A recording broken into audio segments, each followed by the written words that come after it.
Well, the year is coming to a close, which means it's time for me to count down my favorite movies released in 2019. There were a lot of gems that opened over the previous 12 months. Some were major blockbusters, while others went straight to streaming. But which ones impressed me the most? Here's my personal list, starting with number 10, with the trilogy capper to one of the most endearing animated franchises to launch this decade. How to Train Your Dragon: The Hidden World. We've been following Hiccup and Toothless's journey since 2010, remarkably enough. Thankfully, Dean DuBois and the team at DreamWorks Animation gave them a worthy send-off in this exciting and emotional final film. The filmmakers continue to craft some sensational flying scenes, while also showing how they've grown since the first movie. The stakes were certainly there in the form of a threatening villain, who is very much the polar opposite of Hiccup. The new dragons we encounter are highly creative, and the animation is taken to the next level here. Throw in John Powell's stirring score, and Hidden World did the job of ending the story the right way. And number 9 is one of a few Netflix titles on here, a story of divorce and the little things that can impact a couple's relationship. Marriage Story. Noah Baumbach was able to take the divorce drama and put his own spin on it as we follow our two leads during this difficult period. He also allows us to see each of their points of view, especially in how they become separated by their desired coasts. Even the lawyers leave a memorable impact as we see them try to take advantage of their failing marriage, or in Alan Alda's case, wants to help in the best way he knows how. Both Adam Driver and Scarlett Johansson deliver great performances, culminating in an intense argument scene. What makes Marriage Story special are actually the little scenes, sometimes conversing about seemingly mundane things, but adding the needed humor or sadness. We also have Randy Newman supplying music that's able to add to the characters rather than detract. My number 8 pick is a movie that takes us right into the thick of World War I. 1917. Sam Mendes, teaming with cinematographer Roger Deakins, has crafted an intense war film that takes advantage of what cinema is capable of. This is definitely the kind of movie made for the big screen. Every scene pushes the two corporals we're following in new directions as they try to fulfill their mission to deliver an important message across France. We unsurprisingly get a lot of scenes of gunplay that play into the danger, but we also get moments that do build the characters and get us emotionally attached to them. Deakins will understandably get most of the attention for his stunning camera work, but the sound team, production designers, and the stunt team also deserve a mention for their hard work. This was definitely not an easy film to pull off, but Mendes succeeded really well. At number 7 is another Netflix movie, which is more entertaining than you might expect from two elderly men having a conversation. The Two Popes. I know very little about the Vatican, but I was nonetheless engaged by this dramatization of the meeting of the current Pope Francis and his predecessor. What really surprised me is how funny this film is, as both attempt to find common ground in their differing religious ideologies. Both Jonathan Pryce and Anthony Hopkins are superb together, and Anthony McCartan's screenplay gives them a lot of great speeches and discussions to chew their teeth on. The film does not treat either pope as a hero and a villain, or tells us who to root for, although it does not shy away from showing their flaws. Kudos to Fernando Meirelles too for his assured direction. My number 6 pick is a comedy about a young boy whose imaginary friend is Hitler? Jojo Rabbit. The premise seems like it would be in bad taste, and yep, Taika Waititi certainly does not waste any time in shocking the audience. However, as the film plays on, it slowly but surely shows more of the horrors the Nazis did, and in particular seeks to show how horrifying their close-minded and idiotic mindsets were. What makes Jojo Rabbit work is how it takes aim at blindly believing things and the necessity to think for oneself. Even the device of an imaginary Hitler is developed in a smart way, as the main character Jojo learns more about how absurd the Nazi teachings he's been brainwashed with have been.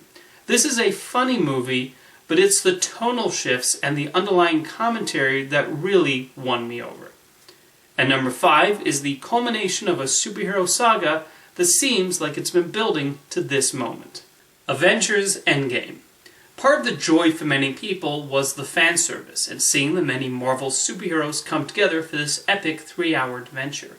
All of that was great, but watching this film, it really hit me how much I grew to care about these heroes, and the stakes were definitely put in place for this to be something special.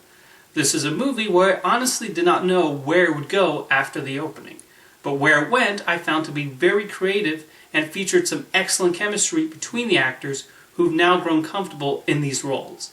The film is absurdly well paced, with a terrific 3-act structure and culminating in a finale where I was grinning from ear to ear. Avengers Endgame was a lot of fun while also earning many of its emotional beats for me. My number 4 pick proved to be an exciting racing drama that also celebrated ingenuity. Ford vs. Ferrari. This was a film that was very much about the ego measuring that happens in boardrooms, but the key to the film's success is that it knew that. James Mangold was able to successfully show the various egos at play that went into making fast cars even faster, and turn that into compelling cinema. I somehow found myself invested in the deal-making that goes on in these car companies, as well as the continual trial and error that went into putting these race cars together. However, Ford vs. Ferrari also made sure to show the danger of the sport. It culminates in a thrilling final hour at Le Mans, with the editors, cinematographer, and sound team putting us right in the middle of the track as the cars roar past. At number 3, I have an ode to the Tinseltown of the 1960s.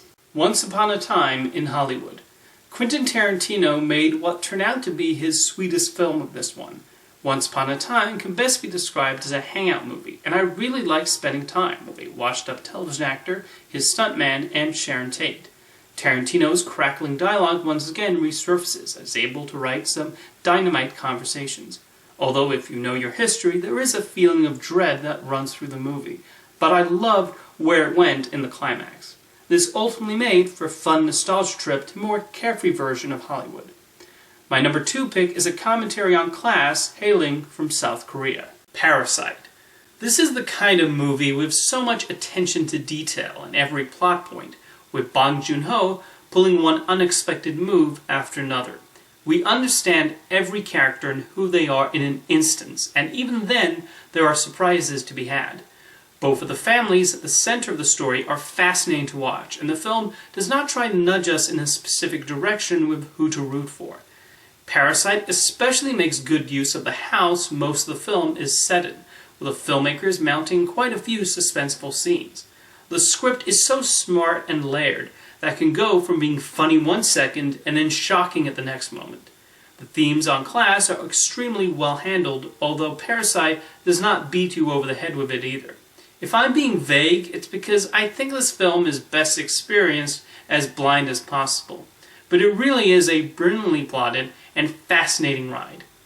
And my number 1 movie of 2019 is a film that continued the high quality of a film franchise that changed animation forever. Toy Story 4. I absolutely love the Toy Story movies, and a 4th chapter definitely had a lot to live up to. Thankfully, this excellently moved the characters forward and explored new themes that really did test them, Woody in particular.